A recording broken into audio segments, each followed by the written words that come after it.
Computer. All right. So just to go over um my ethical dilemma.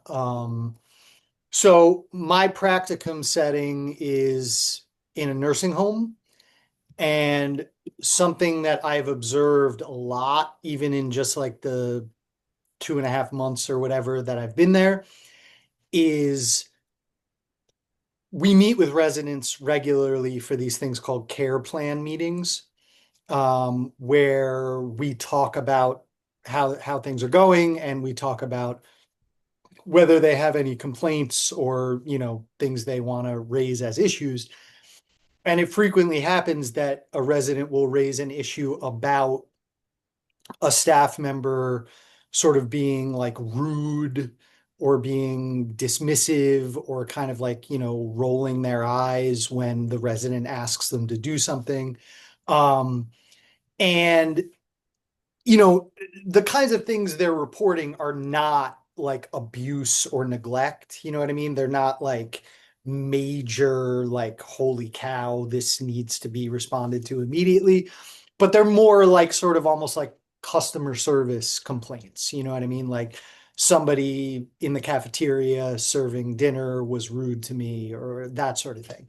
Um, and I think the ethical dilemma for me, a big part of it at least, is kind of like,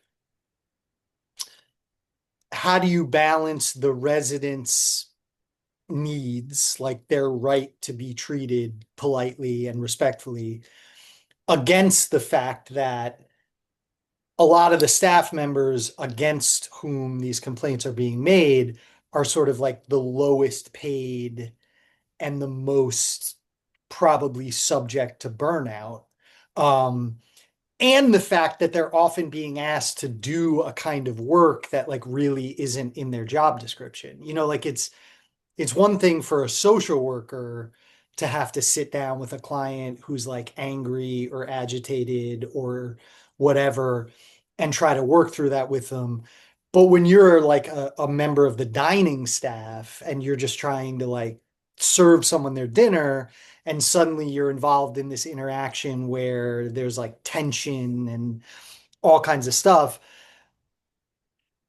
it seems unfair. And you know, I'm looking at it from the perspective of like, I know that these staff who are like lower in the hierarchy of the organization, I know that they're the least paid. I know that they're probably the most overworked in a lot of ways.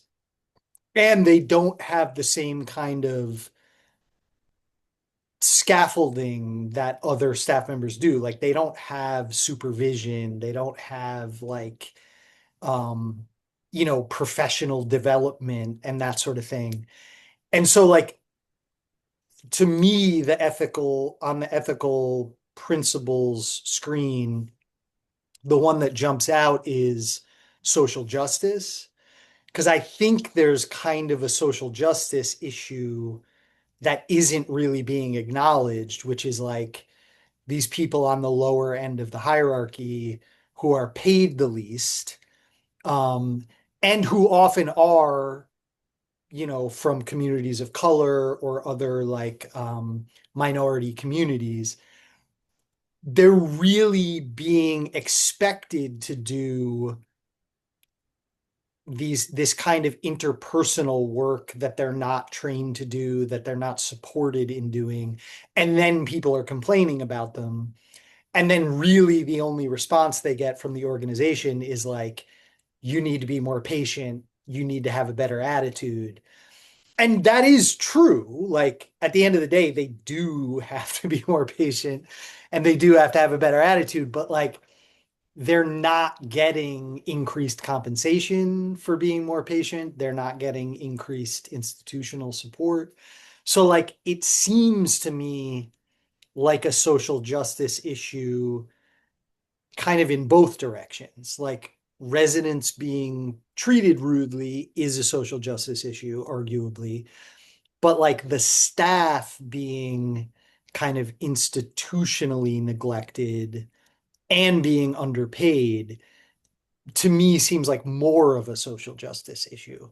Um, so that's the ethical dilemma. And then the only other thing I would add to it that complicates it is I'm a student. I'm not, so like I don't really know what my role is.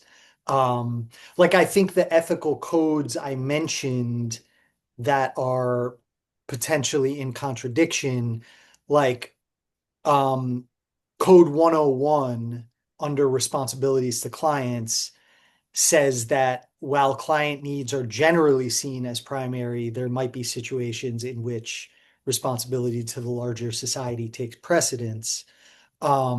And I was thinking, is an example of that, like codes 601 and 604, which really talk about social workers' responsibility to social justice. So, like, what's my responsibility? And also, how does the fact that I'm a student play into it? Like, I can't just walk into the CEO's office and be like, you need to pay these workers more. You know what I mean? Like, I have to be like realistic about what I can even accomplish. So that's kind of the dilemma I'm looking at. And you can obviously ask any questions because I'm sure I left a bunch of stuff out or whatever. I guess Um, my question would be, what's your as the intern at the nursing home, correct? Mhm. What's your role that was outlined within the learning contract, things you were working on? Did they have you doing any sort of like doing tasks that define Yeah. you? Yeah, they definitely have me doing a lot of, I mean, almost all of the tasks. I would have to look at my learning contract to make sure this is right, but I'm pretty sure almost all of the tasks involve like either interfacing with residents, like, helping them complete certain documentation or helping them troubleshoot problems, or they involve my interactions with like leadership level staff. So like I'll be sitting in on meetings about agency policy or whatever, but really nothing on my learning contract involves me interfacing with these kind of like quote unquote lower level staff. Um, I mean, there's a section on the learning contract that is about like anti-racism and social justice. And I think one of the goals on there for me is to like review the agency like policies about anti-racism and social justice. Um, but like being realistic, it's not like those policies are going to say like, yeah, we treat lower level staff worse than higher level staff. Like obviously it's not going to say that. But yeah, most of the tasks involve interacting with residents or like higher level staff. They're in like a unique position where you can interact one on one with the residents and also or in connection with leadership too. Yes. Um, so I mean, I feel like um, that's a good foothold to um, kind of bridge that gap in communication too, and have that discussion with leadership. If I don't know if you've and done I, that already. oh, Oh, go ahead, brother. oh, I'm sorry. I'm sorry. So, but what about your field educator? Is this something that you brought up to them? Because I know you're working with the field educator. That's a really good question, and it's kind of interesting because my field educator is actually retiring. So Oh, wow. I'm in the process of being kind of like transferred to the woman who is replacing her. Oh, Um, wow. so I did talk about it like briefly with my field educator, and she wasn't the one who's retiring. And she wasn't like dismissive of it. Like she was like, yeah, you're right. This is definitely a thing.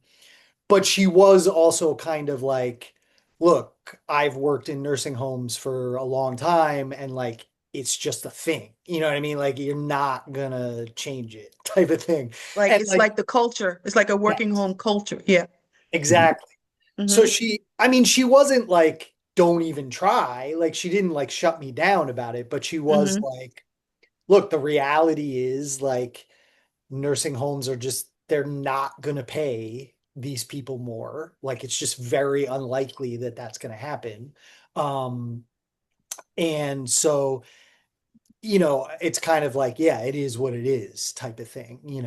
Um, but the incoming practicum educator, like the new social services director, I haven't really felt out yet how she might think of that kind of problem and what she might encourage me to do. So that's definitely one major option, is like having a conversation with her and being like, this is something that seems important to me. Like, what do you think I could do about it? Yeah. I mean, because it goes against what the principles and standards of ethics that we are learning. But what I'm learning is that as new social workers, we're just being the fact that we're not as jaded as the ones who may have been working in the field for 20 years. So this may be the reason why the one who is retiring now, is just saying, okay, this is how it is, and this is what they do. That's interesting. Yeah, it is. And I actually am pretty jaded.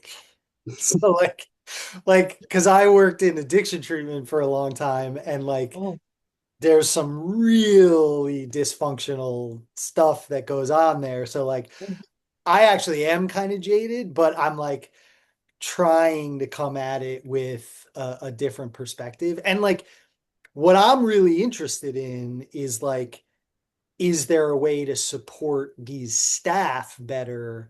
Because I've read a lot of research that basically says staff burnout in nursing homes specifically, but I'm sure this is true everywhere, that staff burnout like directly contributes to resident mistreatment. Like the more hmm burned out a staff member is, the more likely they're going to be like, Jesus, man, when somebody asks them to do something. Of course. Um, and so like I'm really focused on like how could I actually come up with a way to like support the staff better. But the roadblock I run into is that like at the end of the day, what would really do that is more money. You know what I mean? Like the more you pay somebody, the more patient they're going to be able to be, the more they're going to be able to remind themselves like, I'm doing this because I'm being compensated well. So like, and that just doesn't seem like an option for this level of staff. And by the way, I want to say also, they're amazing. You know what I mean? Like for every time that they lose their patience with a resident, I also see so many interactions where they're like going above and beyond, and they're helping someone do something that they really don't need to help them with. And like, I'm talking about like people who just work in like the dining room. You'll see them sitting down with residents and like helping them figure out how to use their phone, or like, you know what I mean? Like just little stuff like that that doesn't get documented, and it doesn't get like, but like they're doing all this amazing work. But the day that they do lose patience, it's a complaint.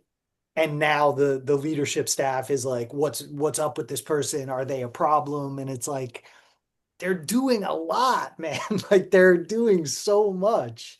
So like, yeah, to me, in that sense, it does feel like a social justice thing where it's like we're asking people to do such an incredible amount of work for so little pay.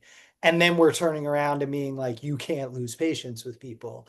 Like it just feels unfair from a social justice perspective, you Yeah, know? I think it's also weighs in on their dignity of the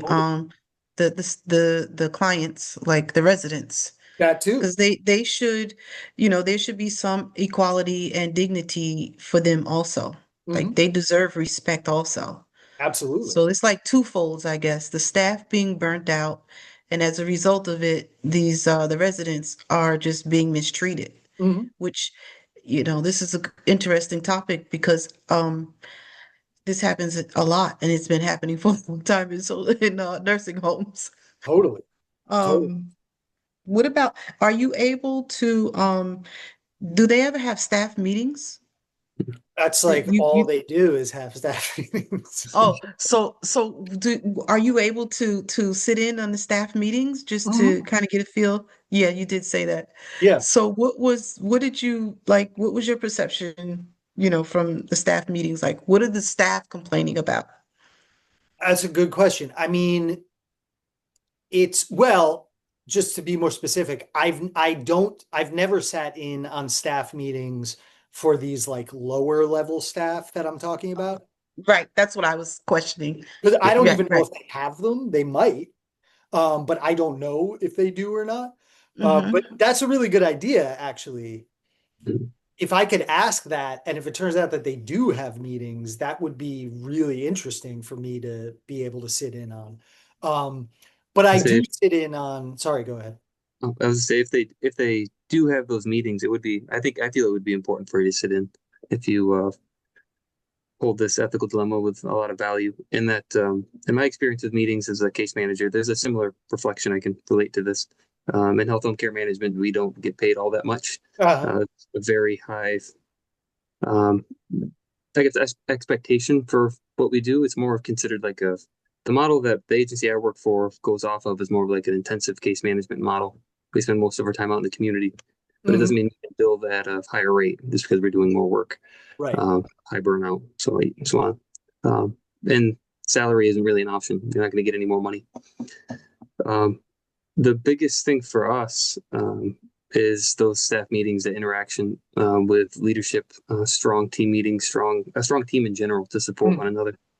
And if they are having those meetings, if they're not, that's a problem, I think, personally. But if they are having those meetings and those conversations aren't productive, if they're more passive, not actually addressing any concerns like this with any sort of weight in the conversation, that might be a good foothold for you to kind of step in and give your own personal advice as a social worker Yeah, to try to that's a deepen up really those interesting meetings and idea. Yeah. add some substance to them because it is really easy to set up a meeting. It's very hard to have active conversation. Yeah. Yeah, totally. And it's also and I can sort of wrap up after this. It's also like there's that discomfort around Yeah. like I recognize that I'm likely to encounter resistance from both sides, right? Like the leadership will be like, why are you trying to like stir these people up and like, you know what I mean? But Yeah, also the staff themselves might be like, who the hell are you? Like, I don't, exactly. why are you going to sit in our meeting? Like, Yeah, what are you doing here? right. So like you can see like the resistance from both sides, which is understandable. Mhm. Um, but yeah, that's a really, really good idea that actually had not occurred to me at all. That they probably have their own meetings and maybe I can sit in on them. Yeah. And I just have another question because I really believe that the demographics of the staff may influence some of their behaviors, as such as if they're immigrants, if there's, they're working here under visas, Mhm. and they may therefore may be afraid to really speak up and be transparent Totally. about what's going on. So, but that's just, on the side. So I just want to share with you guys before we go on. There's a message that just popped up. Can you guys see it or no? It No. says your admin requires that you sign into Zoom every 12 hours. Your session will expire, blah, blah, blah. Sign in again to renew your session. I have no idea what that means. It's probably UB. You probably have to re-sign into Zoom through your UB account. That's a Okay. guess. So I'm going to click sign in. I think what's going to happen is it's going to download this as a single video Mhm. and then we'll just do the other ones you know what I mean? Like, but let me click sign in and see what happens. And Okay. maybe it'll be a huge disaster, maybe not. All right, I'll be right back. Mhm. I think. Uh, okay.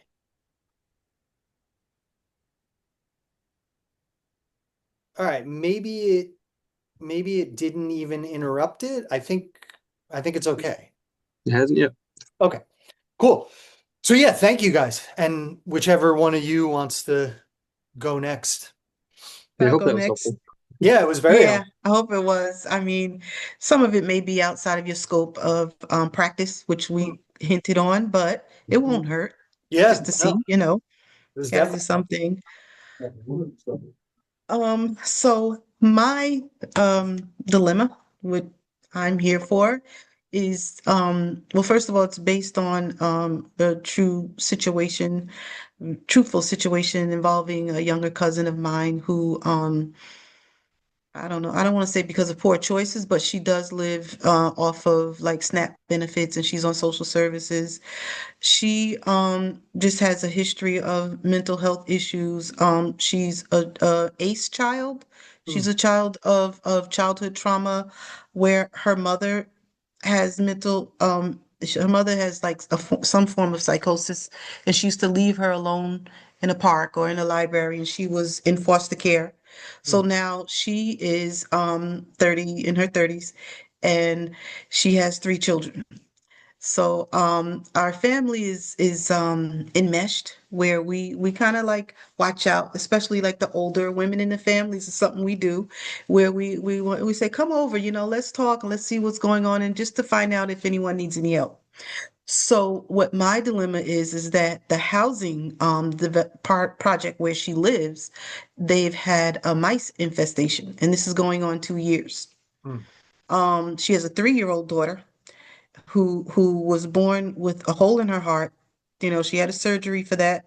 She now she has a heart murmur, and she also has sickle cell. So we're like, this is a sickly child. We don't know what, droppings from mice could do with, the diseases or whatever. So there is the concern, and this is something we are presently discussing right now. mm, We have like these Friday nights, so tomorrow night, usually everyone meet at my sister's house and we just have open conversations about, so how are you? How was your week? And she usually comes over with the children. Her 9-year-old, this is what I said in my workup, her 9-year-old told my cousin, and she told another relative, and she said she doesn't want to live there. She wants to move. mm, And then her 7-year-old said that there was a mouse in her bed. So the landlord said that if I told her she should contact Human Health Services mm. because of the infestation, he instead pays for an exterminator to come. But going on 2 years now, it's still not working. Um, okay, so my issue is, do I make the call to call CPS? Mm. Because I think that as you know, according to the Dogoff ethical, the screen principles. This is, to me, it's a harm's way for the children, and Mm. it's the safety of the children that are in harm's way. I also know that she, because of her mental state of mind, which she is seeking psychiatric care. She sees a psychiatrist. It took us a long time to get her to even see a psychiatrist. But now it's still like this 2 years, we're saying, wait a minute, you should really consider how this can affect your children right now. And this is what we're like in this dilemma right now. And then me, they know they're like, oh, well, aren't you the social worker in the family? I'm like, not yet. I'm in the program, but I'm not quite a social worker. They're like, well, you should be the one to talk to her. You should be the one to find services. And I'm like, some of the things that I say coming from me, it may be intrusive.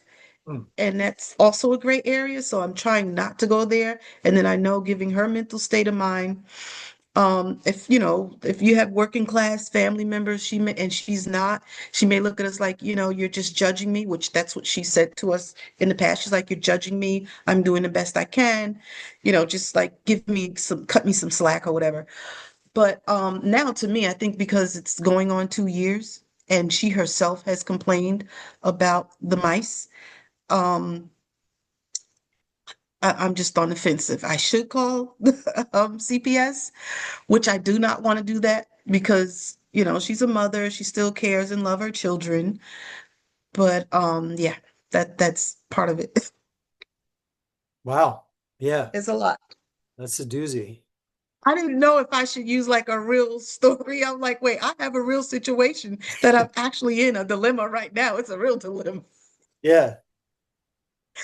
And let me just say one thing, because I spoke to my sister before we got on this meet earlier today, and she told me that people are, I guess my cousin Katrina found out that I may call CPS. She's like, "You're really not going to call CPS on you." And I'm like, um, no, but I think I'm just here for advice. So my mind, I'm not, I guess I'll say this first. I'm not too familiar with working with youth. I mainly work with adults. But in working with youth on the crisis stabilization unit where I'm interning at, I have kind of dealt with CPS a little bit or witnessed other clinicians, active clinicians, kind of deal with CPS and what falls under reportable offenses. One thing that they face often, and I don't know if this is applicable or not, but is that poverty, homelessness, like lack of food, food instability, those types of things don't fall under like neglect or reportable offenses if there um, isn't opportunity to change or address those things. Um, I don't know if that helps with a bit of clarity or not. Hmm. It is Yeah, very frustrating, but but it's a gray area too. Because at what point exactly. is it there? At what point does it become a choice? Hmm. Like if there was opportunity to move, maybe this is me thinking out loud. Um, yeah. I think because of her social economic status, she's can't move right now. Like Right. financially, she's unable to move. Um, I suggested that she contact Health and Human Services to have professionals come in, and this is where she's basically just telling us to stay out of it at this point. Hmm. So it's like her rejecting our help, but and then this is where everything gets it gets very foggy, is that some of us in the family members, me in particular, I'm thinking, because I know her, I knew when she was a young child, I'm thinking that it's her mental state of mind that is putting up this resistance in some ways. Because if I had a situation and I knew I needed help and someone's suggesting, giving me an answer to a solution, I would take it. Mhm. So this is the other area where, but I do believe that, and thank you for that because I didn't know that about CPS. I thought that if a child is in harm's way and then something is impacting their well-being, then you do have a right to call CPS. You can still call. It's just a matter of how far it will go. I would Hmm. still, if you feel like you need to call, I would always support people in doing so. That was just something that I learned early on, being on the crisis unit, because I had questioned that too. And it's admittedly CPS in Warren County is very underdeveloped. They're not highly rated, but that was something that was troublesome for it's troublesome for everybody in the CSU that I work on or intern at. There's always Yeah, this barrier, it seems. yeah, And it interesting. seems to me too, like, I mean, correct me if I'm wrong, Valerie, I don't know if this is how you're thinking about it, but part of the dilemma here too is like the dual role thing. You know what I mean? Like, are you are you holding yourself accountable to acting as a social worker, or are you acting as a family member? And and those are not necessarily completely different, but like there's definitely probably some differences. And like, yeah, I don't know. That's a tough one because I guess part of what I'd be curious about is what would be your sort of like hope for, let's say, for calling CPS? Like, what would your hope be as the result of that? I didn't really give it much thought. I do know what, like the end game, in other words, is Yeah, that yeah. she would get on the ball and then she would take this seriously. Mm, I think that that's my hope, mm, actually, is that she would take it seriously and she would contact, if it's the Health and Human Services Department, and have professionals come in and do an inspection instead of just complaining and then complaining about a landlord and the children being afraid of waking up and there's a mouse in their bed. Like mm, me personally, I guess because and then here, the role of a social worker, that's that coming from that end, but the role, you know, as a relative, and this is a younger cousin, and you know, we're family. Mhm. I just I can't stand to hear the fact that these young children are in fear of you know, living in these conditions like that. Yeah. And then I also feel like she should probably just, you know, instead of putting up resistance, she should probably just take our advice. Mm. But you know, it speaks to the confidentiality also and the autonomy where she actually has a right to choose to live the way she should. So Mm. this is the mind of a social worker where I did give that some thought also. And I was like, wait a minute, she has every right. I mean, she could sleep outside in the streets, and then that's her God-given right to do so. Mm. So yeah, and that's very interesting that you brought that up Mm. because it is like I'm like doing dual roles. Yeah. And I know as a social worker, you cannot work like, you know, on a personal level with someone and Mm. then take things personally and then also work on behalf of, you know, following the NASW codes. Like Mm. it just doesn't work. Yeah. I Yeah. agree with you. Yeah, yeah. So is she pretty much like, I mean, if you don't mind my asking, is she pretty much like for example, just hypothetically, if you said like, I don't know, how about I sit down with you and we call the Department of Housing and file a complaint against your landlord? Is that something she would be on board with? No, and let me tell you why. She actually had a fight. Her stove caught on fire. Mm. This was back in July. Her landlord, okay, I hate to say this, but it's true. We live in Rockland County. She lives in Rockland County, and her landlord is a Hasidic, Ah. like build, you know, company or whatever. But they're Hasidic. When she called the fire department, she got the kids out of the apartment, and she called the fire department. Somehow someone contacted him, and he shows up. And he told her, he was like, if this ever happens again, and you call the fire department and do not call me first, I will evict you. So I think she's afraid of him. Uh-huh. Right. And we know that. So this is the reason why we like there is you can, you know, go outside of, you know, just receiving help from him. We'll give her the money and the resources if she needed to do so. But there's a bigger issue here that she's afraid of him. And when she told us that, we was like, what? And she said, well, what should I do?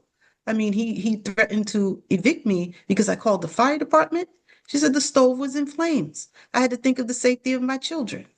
So he replaced the stove, of course, but I think they have their own fire department.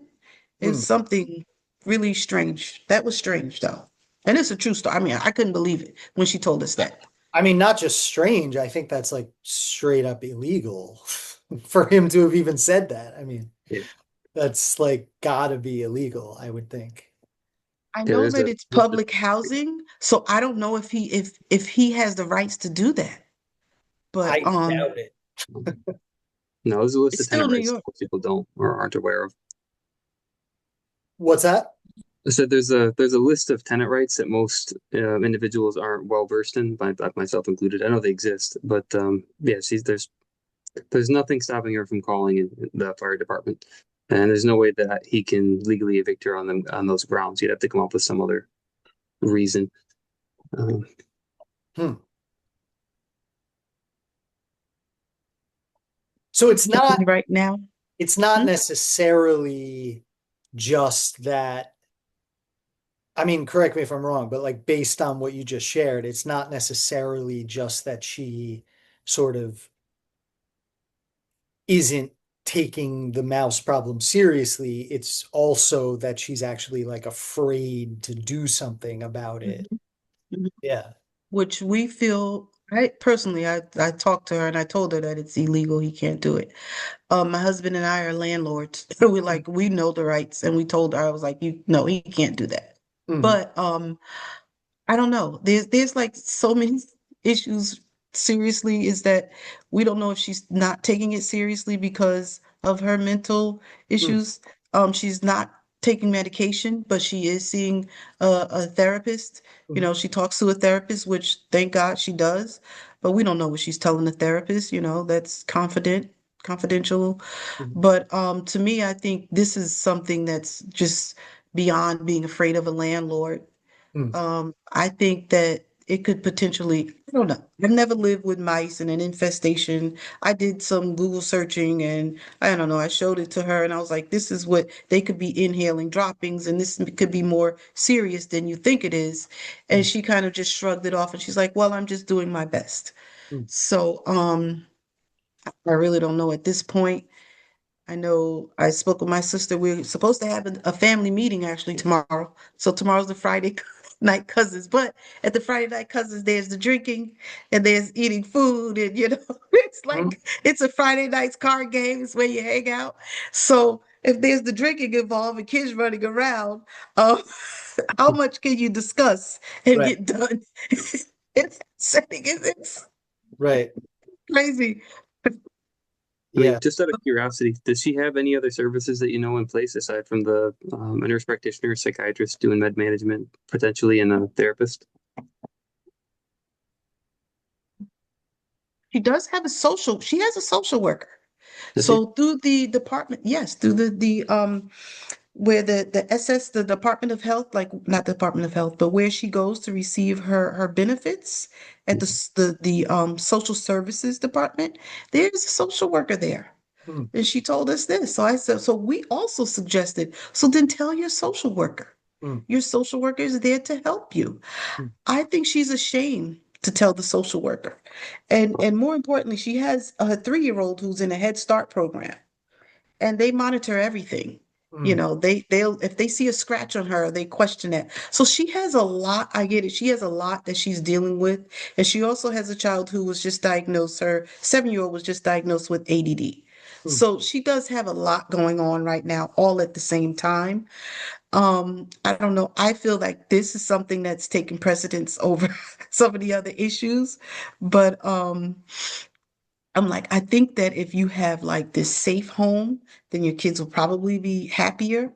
But just to hear children say that they are afraid and they don't want to go home. So if they like the Friday night cousin is at my sister's house, it can't be here at my house. But anyway, when they come, they don't want to leave. mm, So, that to me, that's a red flag. Something's going on when children do not want to go back home. mm. So, I don't know. Yeah, I'm thinking like if you were a social worker and this wasn't your cousin, is she? Hmm. Um, would that change your experience of it? Like, would it change your sense of urgency at all, or your, you know, consideration of calling CPS or not?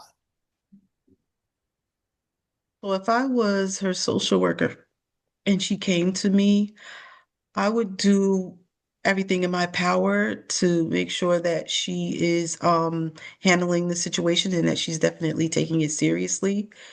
That may, just having a simple conversation. I would also offer her, services that she could use and like navigate her through, what she needs to do to reach out. And then I would also follow up with her to just like check in and Mm, just make sure that, she is doing what she said she was doing. I also would like try to convey to her that her safety and the safety of her children comes first because, under social work practice, this is what we're taught to do, you know. Yeah, I think these are all the avenues that I would explore as mm. a social worker. So I guess part of the challenging question is, what if you did all that and she was like, I'm good. I don't want any of that and I'm fine. I did. Right. I did. I did. Mind you, I have an older sister and she's meaner than me. She has a big mouth. True story. So she's really like helps her pick up the child from daycare and she's constantly saying something to her. I think perhaps if we ease up just a little bit and then relive it, because right now it's like this is the talk that everyone is talking, and now she's like, all right, you know what? You guys are making a big deal out of this. This is my household. And it's another thing. We talked to her parents okay, about it. And then my aunt is her grandmother, Uh, but she won't let anyone in her apartment. So I think now this means that she's ashamed or she's embarrassed mm, because my aunt went to her. She was like, "Oh, I heard this thing about the mice. Let me in. I want to come in and whatever." And she's like, "No, no one could come in." So mm, she's also refusing to let anyone in her apartment right now. And I think this means that she's probably ashamed and embarrassed. mm. So we probably should just ease up a little. I know it doesn't make sense, but since the way you frame that question, this is how I look at it because I feel like perhaps we are coming down too hard on her, Mm. you know? And I know at the end of the day, it's really none of our business. But I think, as I said, coming from like a close-knit family, it's kind of what we do. Yeah. It's what we do, you know? Yeah. It's not a bad thing. It's a strong social support network that most of the folks that I've served in my local community don't have that. Mm. Yeah. That's very valuable. Yeah. Yeah. Yeah. We'll do things like cook meals, if we're like, okay, it's a Sunday dinner, we'll still have a Sunday dinner at one of our relatives' house, and they're like, come over, there's enough food and whatever, bring the children. So yeah, we kind of still do that. No, that's amazing. I mean, that's like really, really beautiful. Yeah. Yeah. I want to come to one actually. I live in Orange County. I live in Tuxedo Park. You can come over. I cook everything. No, but really that's amazing. I mean, it sounds like she's already getting so much help and support and she probably realizes that. But yeah, there's like it sounds like she's also pushing back against the intrusion or what she might experience as intrusion, you know? Yeah. Yeah. Said we did finally get her to see a therapist, and that was a hard challenge because, of her childhood trauma. Mm, And she also shared that she lived in a place where there were mice, and she used to get bitten by a mice. And we are like, so then there's that dynamic, that aspect where we're like, okay, so perhaps you're not taking it seriously because this is what happened to you. This is mm, exactly what I said to her. I mm, said, I kind of feel like you're not taking it seriously because of what happened to you, which mm, is not fair to your children right now. mm. So it's really, some of this stuff can be really challenging. Yeah. I don't know, as a counselor or in the social work practice, if I was working with a client like this, um, what can I say? You may feel like you may just lose hope. You may feel like you want to give up. And Hmm. this is what we know we should not do. So I don't know. Like, what would you do in this case if you're working with a client like this? Mm. Well, I Does think anyone? I would also feel like scared and frustrated and, worried and anxious.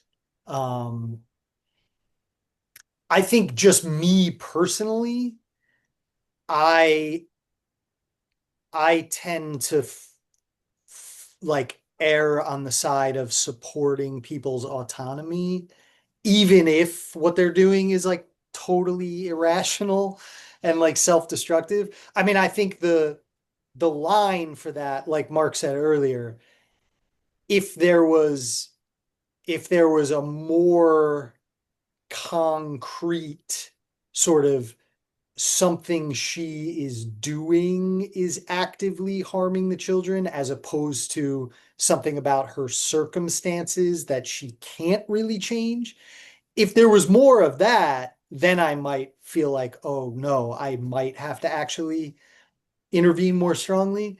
But I think I would try to, like I'm thinking in terms of like Professor Krauss and the solution focus thing, sort of like support her autonomy, like recognize that she's setting boundaries, even if they seem crazy to everybody else.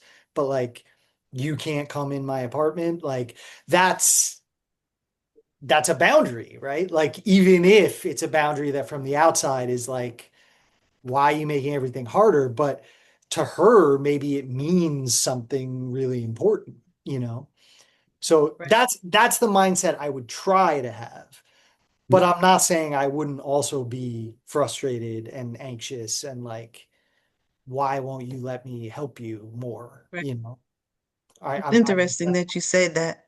I learned that I picked up a lot. I mean, based on what both of you just said, as Mark said, um, you can't just pick up that phone call and call CPS if it, as what you just said, it's based on circumstances and not actual physical harm where a parent is doing something to put a child in harm's way.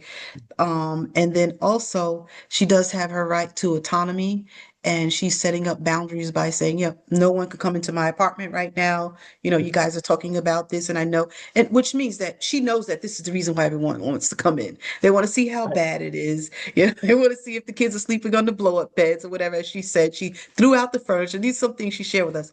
But so yeah, I get it, and thank you. So I know as it stands right now, I will not contact CPS because this is not something that would warrant calling CPS. Mm, And then just go slow and respect her boundaries. mm. And I Which guess is not the easy. last thing that I'll add to kind of follow up to what I would do in that role, thinking as a case manager, that's what I do primarily. If I had a client like that, very similar to what Sean had said, almost to a T. Um, so to kind of follow that, in addition, I would still have to be assigned to this person, still have to work with this person going forward. And you guys, I mean, it sounds like your family already does this too with strong supports. Um, if she feels as if you're going there specifically to call CPS or to point out the mice infestation, trying to slowly change that perspective into Mm, going there to spend time with the kids or going there to spend time with her, being more supportive in that kind of sense. As a case manager, that's what I would try to make it more of a positive interaction rather than going over to ridicule. As from her perspective, she might feel that way, just from what mm. I'm gathering. I don't know if that makes More sense. like, Framed it. yeah, that's more like what Sean has said with the Professor Krauss with the solution focus. So instead of focusing more on the problem, you should focus on the solution and Mm. then make it more about, engagement with them and interacting with them as opposed to going in to, like be snooping around for mice or something like that. I get it. Yeah. In the back of my mind, that's always going to be there. I'm always going to, me personally, I'm always going to measure the severity of the situation. It's always going to be somewhere on my mind, but it's not the Mm, primary motive. mm. Oh, good advice. Thank you.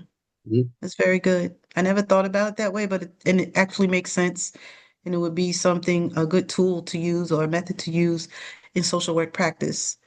Because I know you guys had taken the mandated reporter, you did like that certificate, Mhm. that long 4 hour, and I was there and I said, oh my God, of course I would call. I would call. But then I learned, no, you can't just pick up the phone and call.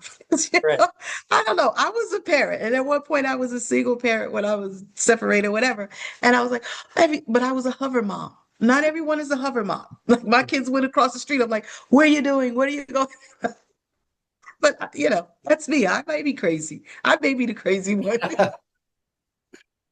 But I would say also, and I mean, I know this is not supposed to turn into like a group therapy session, but I would say also that in the in the solution focused perspective or whatever, part of that could also be recognizing everything that you and your sister and everybody else is already doing that Hmm. is really, really helpful. You know what I mean? Like it just sounds like you guys are really like tight knit and like really show up for each other and like cook We and do.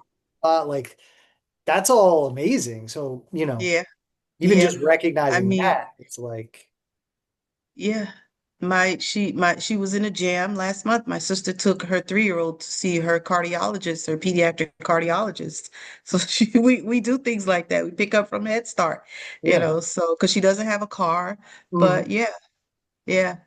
So we'll just go slow. But I really appreciate you all advice, and I will take it into consideration. I learned a lot from this. I can't wait to write my 2-page discussion. All right. You want to do yours, Mark? Oh yeah, let's get it over with. I don't do very great in talking like this, but I'll do my best.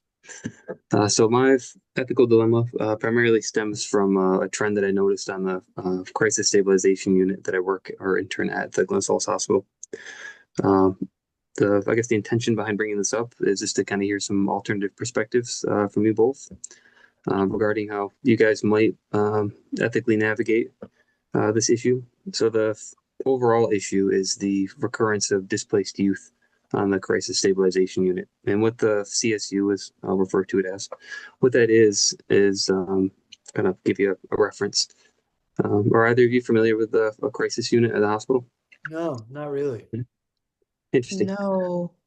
So Wait, I do. I did learn something about a crisis unit in a hospital. My daughter's a nurse and she worked in a crisis unit.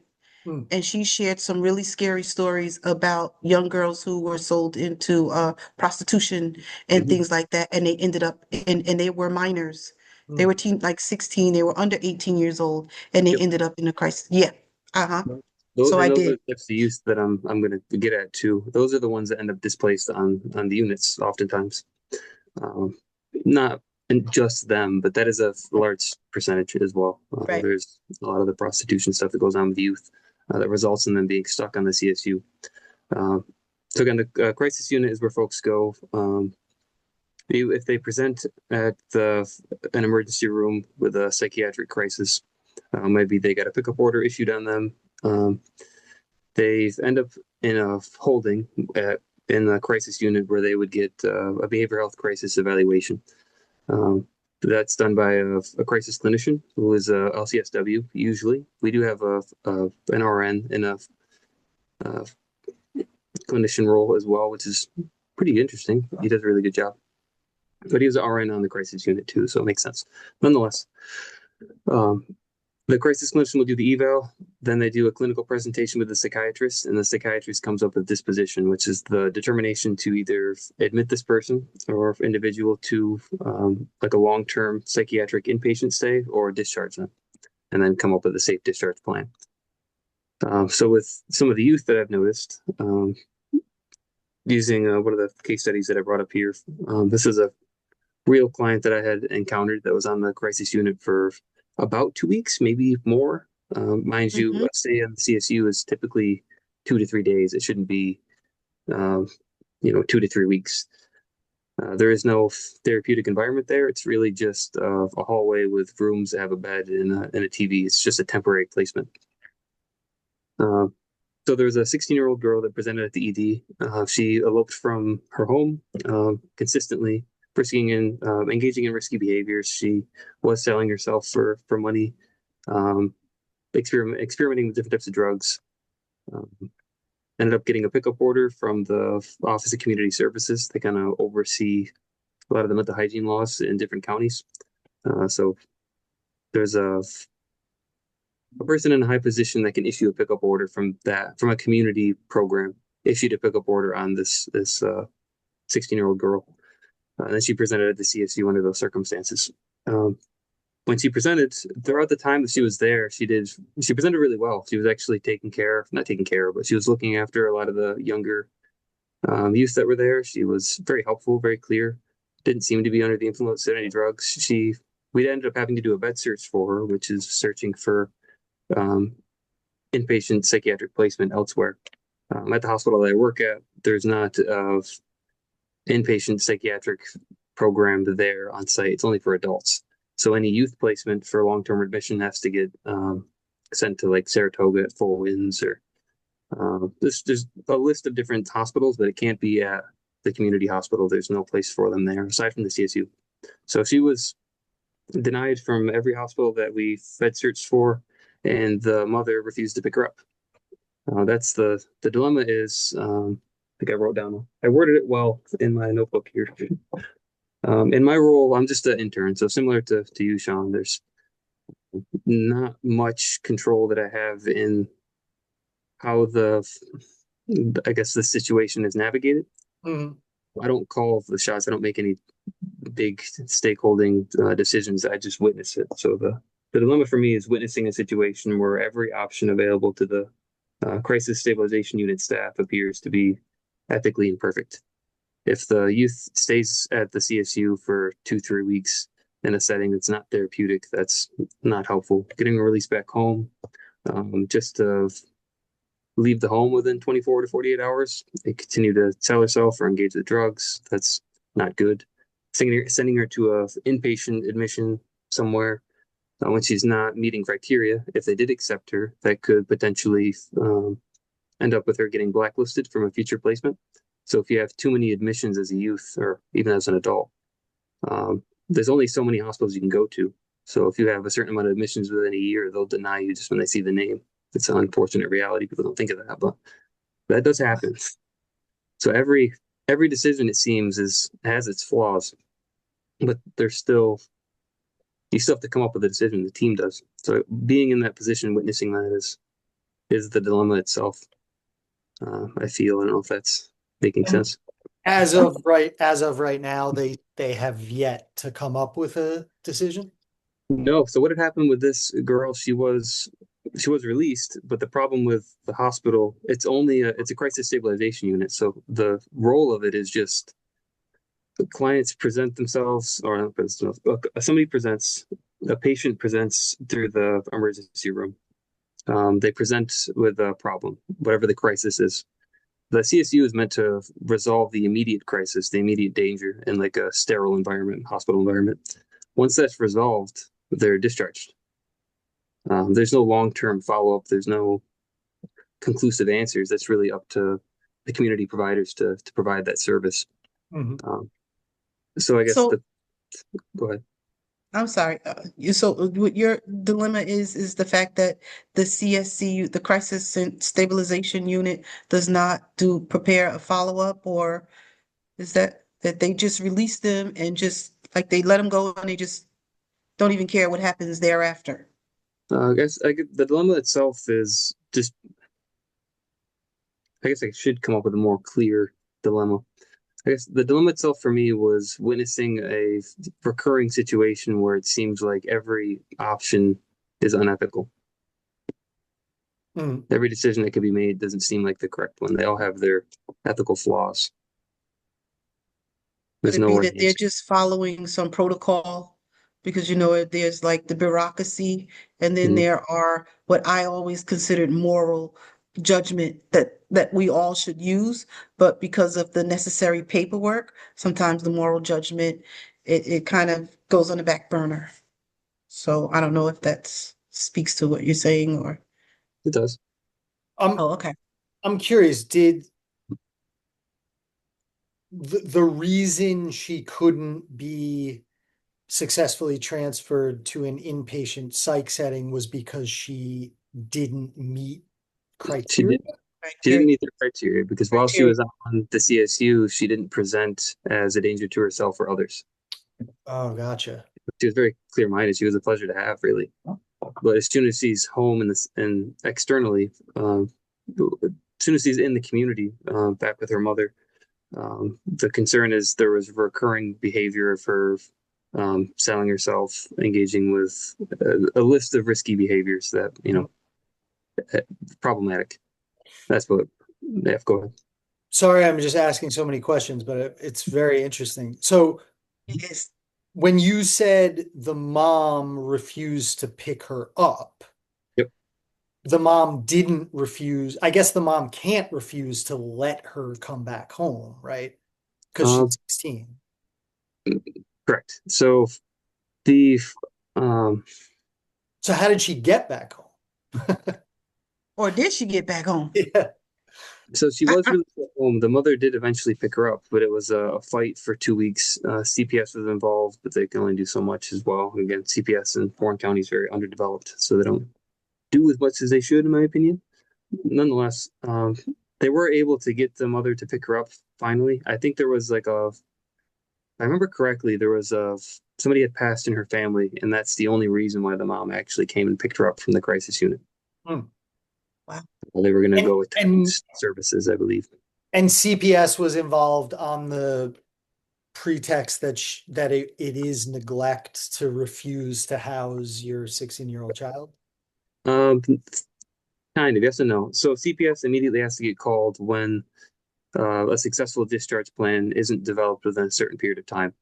So Oh, for so somebody that's a youth that is stuck on the inpatient unit, they didn't meet criteria, bed search is completed, parent refuses to comply with coming up with or building a successful discharge plan, CPS gets called. That's a displaced youth. They have oh, one. wow. Yep. Huh. Wow. Curious to know, so then what role does CPS play at that point? Like, are they there on behalf of the youth, or are they there just to address the situation, with the parent who is refusing to take their child home? That much is not super clear to me. I'd have to. It's a new environment for me as well. So what I believe is that the CPS is mainly there for the child, but their only role is to again resolve the case. They want the child to be released back home. Mm. Whether or not they follow up from there, I don't know. I would hope. Yeah, I would hope so. Yeah, yeah. But similar situation, if there's parents hold a lot of rights in New York State over their children. So even if everybody in the community and in like an institutional setting like a hospital thinks one thing should happen, the parent still holds the ability to say, no, we're not doing any of that. Mm. Which So there, sounds so like even if she had been, well, it sounds like this mom probably would have been fine with her going to an inpatient psych, wanted her to, yeah. but That she was, potentially could have obstructed that if she wanted to. yep. Yeah, a Right. parent can say, no, I don't want my kid to go to inpatient, and then they can take them home. Right. Full Which staying, or whatever. is a good thing ultimately, but Usually, yes. yeah. But wow, yeah, that's hmm. Well, I mean, I know that this isn't really a satisfying answer, but like in terms of your role and the role of the uh what is it called? CU? I call it CSU. It's a crisis unit. CSU. In terms of your role and the role of the CSU, if the dilemma is that there really is not a particularly satisfying option here. And I mean, honestly, I'm sure you know this too, that even her going to an inpatient psych might not have been particularly satisfying. I mean, it might have Right. been a shitty inpatient psych and it might have, not been helpful. So, like, if the reality is there are no great options, is it is it acceptable from an ethical perspective to say, you know, my interactions with this person while they were here were positive and were supportive, and I made a genuine effort to help them within the limitations of this system that is totally fractured and like doesn't really make sense. Like, is I guess what I'm saying is, is it possible that you actually already made the correct ethical decision? Yeah. That's a very good point. So one of the roles that was specifically created for this reason to address this problem, uh, while it exists on the unit anyways, not to resolve it, it's more like a band-aid or damage control, really. But nonetheless, it's a good thing. One of the roles that was opened up in the CSU was for a social worker. Her name's Alex. She's a great social worker. But her main role is to build a therapeutic environment within the CSU, which is the big paradox, which is an environment that was designed to not have any sort of clinical treatment. Mm, So she'll meet with the youth and adults too, but primarily with youth, to bring them to do like a group therapy session. Very loose. It's not very structured. It's not long term, obviously. mm, But she could bring them and play like usually it depends on the age group, but she gets very creative with what she can, what she does. Tries to blend in some sort of therapeutic stuff, get them to talk about their feelings or what's going on at home. But really, it's meant to just give them something to do instead of sit in the room yeah. or engage with each other on the unit, which you could imagine is sometimes good, but it can get pretty bad pretty quick sometimes. Um, so yeah, we do that. And shadowing Alex is what I like to do primarily for that reason, to kind of resolve the ethical dilemma for me personally. But it still Mhm. exists. I guess the issue is bigger than the micro environment, Mhm. and I have to work in the micro environment. It can only be resolved from like the macro standpoint, in my opinion. What I was thinking, like some advocacy and just, address whoever you could at the top at a higher level Mhm. than this agency. Like who is the agency's oversight? Like who do they answer to? Is it the state or, as a social worker on a macro level, that's what I would research just to see how I could advocate, yeah, for that. I did talk. So one of the interesting conversations I had with my field educator, Max, um, was about. It's interesting. The reason why I chose to do my internship at the crisis unit is because, again, I work as a case manager. I have for a good 6.5 years. And the community perspective on the Glens Falls Hospital is that it's this terrible place. They discharge people that end up going right back to discharge them again, even though they present the same chronic symptoms that need to be resolved. There's no perspective from the community, or there is some folks, but by and large, they don't look at the hospital as a very good place, but they also don't understand the system itself. And it works both ways. The hospital doesn't understand the community. So part of what I want to do is try to address that, at least for the agency that I work for, to help both parties understand and kind of communicate a little better. Um, so the way that Max framed it for me was if somebody has a chronic issue where they need some wraparound services, some community support, whether it's case management, uh, outpatient therapies, medication management, what have you. If all of those things fail, they usually will end up at the hospital.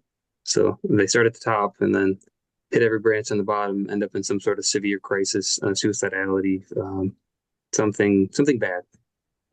End up at the hospital. Hospital resolves the immediate problem, the presenting problem, and discharge them with um, to follow up back with the community providers that had already failed them. That causes that revolving door treatment, Mhm. especially for people with chronic mental illness. If so Max was able to frame it for me to help me see it, but seeing it is, I guess, the ethical dilemma itself. It's kind Mhm. of being in the know is very painful.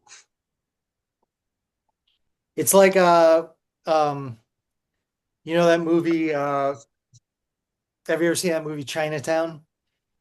I don't think so. It's like a very famous like noir film from the 70s, um directed by someone who is now very controversial because he was accused of all sorts of things. But anyway, it's like a mystery noir, and basically the evil, the bad guys win more or less. And there's like a famous line in it where um one character says to another, like, forget it, it's Chinatown, meaning like you're never going to change anything in the way this works. You know what I mean? Like, I mean, it's like the phrase, you can't fight City Hall, like, Yeah, Yeah. yeah, and that's what I, it is really defeatist, obviously, and Mhm. it's really like cynical. Um, and I think that's kind of the dilemma you're describing. Like, Yes. are you allowed to be defeatist as a social worker, or do you sort of have to say, well, no, there is some way I could make a positive contribution to this like massively dysfunctional thing, you know, Mhm. even while knowing like I'm I can't actually fix the entire thing. Or I mean, maybe you can. I don't know. I mean, if you can, do. But I would love to. I don't think I'll be able to. yeah. um, I have a question, Mark. Do the Crisis Stabilization, the SCU, do they provide any rehabilitation or therapeutic services or treatments? No, so not on the unit itself. The most that, so what, let me gather my thoughts here. The most that they are able to do is hire a social worker, like I had mentioned, Alex, whose main role is to do one-on-one sessions and group therapy sessions with the youth on the unit, especially and most specifically the ones that are displaced that have been there for extended periods of time, to make sure that they don't decomp while they're there. Uh, not the greatest thing.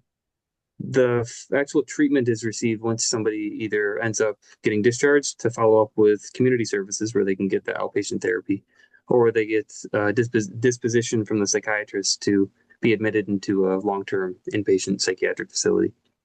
The Okay. CSU is like a limbo stage. It's just crisis stabilization. The intention is to just stabilize the presenting problem and make sure they're safely discharged back to the community. It's not meant to be a 2 week thing. It's just like a safe place to rest your head while clinicians come up with a Another resolution plan. right Yeah. direction. Yeah, Yeah. So it's a short term. It's like a short term fix for pretty a much. big problem. That's what Short I'm term. hearing. It's a Yeah. short term fix for a big problem, and then Yeah. it's in theory it links them to community services that are more long term, or it links them to an inpatient stay that can address a bigger issue like changes to medications or proper diagnosis, that kind of stuff. So does the CS I'm sorry, Sean, do they No, do no, no. follow up? Do they, I don't know if you mentioned this, I'm just trying to get, they don't follow up? Nope, Okay. can't.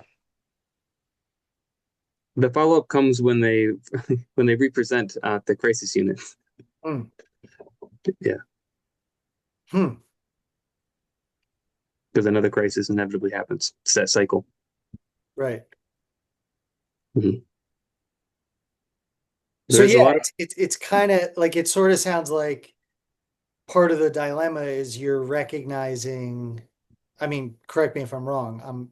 I'm just like thinking out loud that if we could figure out why the community supports are consistently failing these people, then our unit basically wouldn't have to exist. Like it would, we could close down if we could figure out how to actually like keep well, these people in the community in a way that is functional.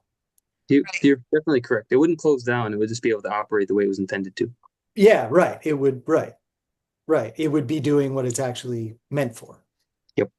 Yeah. Yeah, Huh. that's the dilemma. Well, I think, I mean, I don't know what you think, Valerie, but I think that like in terms of an answer, it's a little overwhelming because you're really talking about like everything that's wrong with the mental health system. Like, I you have know a what I very mean? I Like, have a hard time coming up with a specific dilemma. I always tend to no, go no, to no, no. I think that is a specific, like, I'm not saying that's a poor dilemma you chose. I think that's probably like the most important dilemma like that Yeah. there is. And well, it's thank a you. very, very real dilemma. And it's sort of like, yeah, how do you, I mean, like Valerie mentioned advocacy, like, I'm sure there are many groups in New York State that do advocacy around reforming the mental health system. I'm sure they're all really frustrated and really like, are we accomplishing anything or not? Like questioning how far they're getting. But I'm sure they exist. So, like, I wonder, would that be a part of an answer to your dilemma to look into those, maybe involve yourself, maybe see how like effective that kind of advocacy is or is not. I mean, maybe it just isn't. I don't want to be cynical, but like, I don't know. It seems like a you can't fight City Hall type of situation. It sure feels Yeah, like, City but Hall will always win. It's like Uncle Sam. Yeah. Uncle Sam, it's taxes. I mean, there's some things are inevitable. But what about and I know I asked you this question, Sean, your field educator, because I'm sure this is something that has been going on for a long time, and I'm yeah, sure you are not the first person to recognize this is a real issue not at all. here. Like seriously, this is human beings, and this is how they're treating them. Yeah. And more importantly, they're in a crisis. It's Mhm. like the most critical period at a moment in their lives, especially given that you're talking about a 16-year-old, you said. Mhm. I think this is Well, just they get young. awful. Or younger. Oh my God. Yeah. And it's the younger they are, the scarier it gets. They had a 6 and an 8-year-old on the CSU recently, and it was neither one of their first times. They were both already both of them had already been in an inpatient psych facility at 6 and 8.